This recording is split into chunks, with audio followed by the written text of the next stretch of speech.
Hello and welcome to week 6 of FDT-TV with myself, Mike. And I'm Ian. And here we are again talking things football. Ian, it's been a shocking week for both of us. It has. Let's just get into it. Yeah, so what we'll do is we'll recap our predictions from last week. We'll start off with Burnley-West Ham. I went 3-1 Burnley. Mike went 2-1 Burnley. We both end up with 1 point. Leicester-Arsenal. Mike went 3-1 to Leicester. I said 3-2 to Leicester. Neither of them the correct score, but again, 1 point. And then we come to the Clash of Champions, which was Liverpool versus Man City. I went 4-2 to Liverpool. Mike went 3-2 to City. So I get a point. Mike doesn't. Leaves me on 8 points. Mike on 7.5. Quick recap this week because we have something important to go through. Now we have the FDT-TV podcast, which was originally formed playing FIFA. Yep. It was it's a well-renowned FIFA trophy, and we have one of our founding members joining us tonight. That member thinks it's fun trying to run marathons. He doesn't take his shots always. When he's conceded lots of goals. I can't remember the joke I made about a baked bean tin. It was a long time ago and I was very, very drunk. But we do have our resident Scouser. And it's Phil. Hello, Phil. It's good to have you. Do you want to say hello? It would be a good start. I come off mute and I speak to everyone. It's good to be here to add some joy and some happiness to the sad weekend of football to you both. Yeah, shut up. It is. Well, thinking about sadness and happiness, we don't have to sit in misery, and hopefully by the time we get to the next Premier League game, we'll have 2 new managers.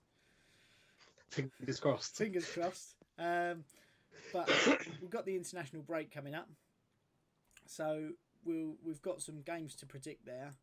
The first one being England versus Montenegro on Thursday. So Phil, being first time on, you can give us your prediction first. What would your prediction for England versus Montenegro be? So this being one of England's easiest games coming up, I would have to go England 4, Montenegro 0. They struggle to score, so I'm giving our boys the big backing. Very good. Mike? I'm going to go for England 4, Montenegro 1. We have conceded goals before. I'm going to say, 4-1. And I've given Montenegro maybe a little bit more of a chance than everyone else because I've gone 4-2.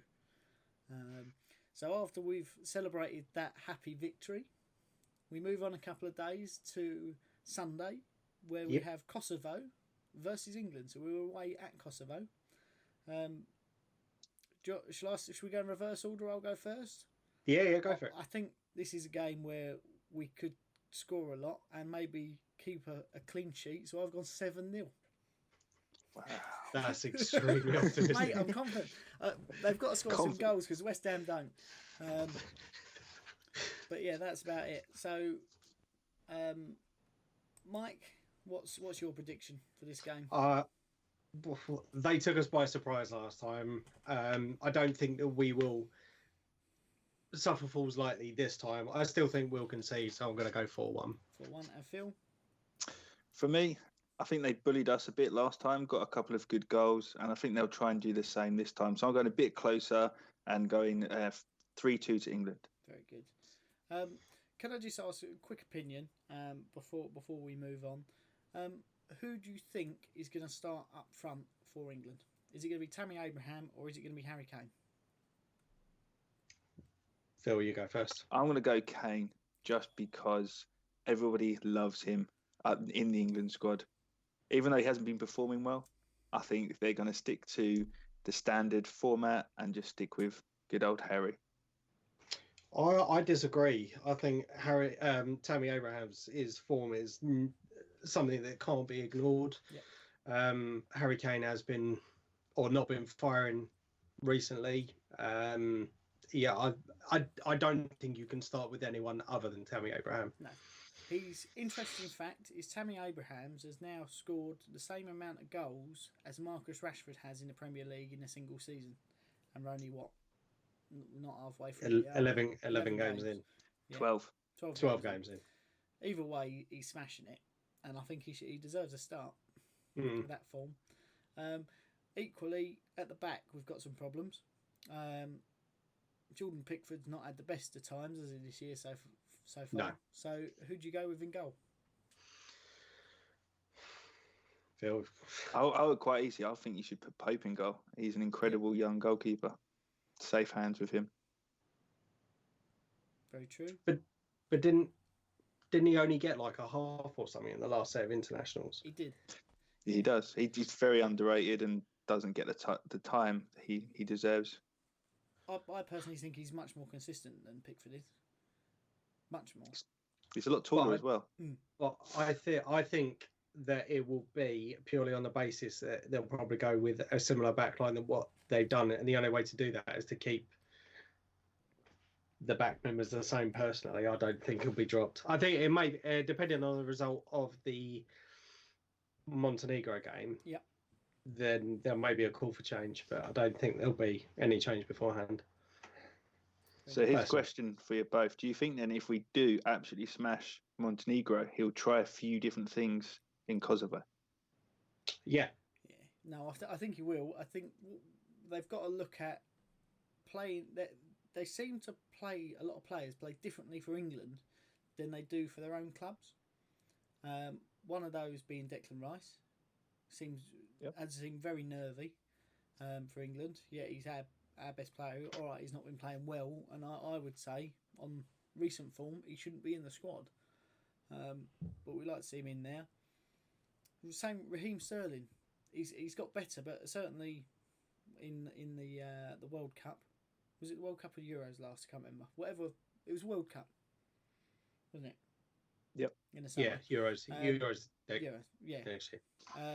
So I had a bit of a brain fart there, but he plays differently for Man City than he does do for England. He's got to try and utilise some of these players a bit better. I think the only one he does get the best out of is Jordan Henderson. As much as I hate to say it, because we've got a Scouse in the room. But... Yeah. I'd like to see him play some more youngsters. But I think he's going to fall into the trap of picking up players who are on a named basis rather than on current form. He started off doing it on form, and now he's fallen into that. Well, I can't leave this player out because they've got a big name. And I think it's an easy trap to fall into, and I understand why he does it. But sorry, go on. I was going to say, but in the same breath, you've got to go on form. If you don't go on form, you're going to pick a load of players who are out of form, not playing well, low on confidence, and then go, right, play some extra games this year. That'll help. And that's why I think he always picks Harry Kane. And he will be safe with him to start the first game. Harry is not good. He's off form, hasn't been playing well. Only got a few goals this year, but there are other players. You say Tammy Abraham deserves it. You could even say, is he going to recall Vardy back in with his form recently? He's already come out and said after the game on Saturday that he's not interested in playing for England again. He's firing. He's prolific at the moment, that guy. And I can't see it. What, he's 32 years old now? Yeah. He'll want to extend his club career as long as possible. He won't come out of retirement. No, don't get me wrong. I'd love him to. But then again, I don't think he was ever utilised in the right way as he has been at Leicester for the last couple of years. Yeah. Which has made him so prolific. I can't think of any other England questions, really. I don't know anything about Kosovo and Montenegro. Who would you have as centre-back? Do you think Stones is up to the job? No. Sure, no, I don't know. Would you just stick with have Maguire and maybe and apply him some like Gomez or another young star? Yeah, well, I would like to see Gomez playing. I think he's being kept out of the Liverpool squad at the minute, unfortunately. But I think he got the ability to be a top player, so to speak. Maybe even a top player. But then that doesn't go on picking players for merit. No, that's true. That is true. But who else would you put in? It's a difficult one because I think Harry Maguire's been playing, not well, but what other England defenders are there that have been playing consistently and well in the Premier League or even in the Championship? There's probably more in the Championship than there are in the Premier League. Rob Holding. Oh, come on. You did watch the Arsenal game at the weekend. Yeah, shut up. But they're the next couple, aren't they? Rob Holding, Callum Chambers can do a job, but they've not been consistent or playing well. So it's a rock and a hard place. I think Joe Gomez, when he has played for Liverpool, has been the consistent performer and has put in the good performances. It's just not played very often this year. No, he's got a hard team to get into. I think Matip has upped his game and Lovren played very well at the weekend. And you're not going to replace Van Dijk. So, until he gets injured. Then you're going to lose. Right, so we'll wrap it up there for England discussion. I think that's run its course. So subscribe, subscribe, share, do whatever you want. Watch it as a first miracle, and stick around for part 2, which is going to be our recap of the weekend's games. Thank you very much. Thank you, guys.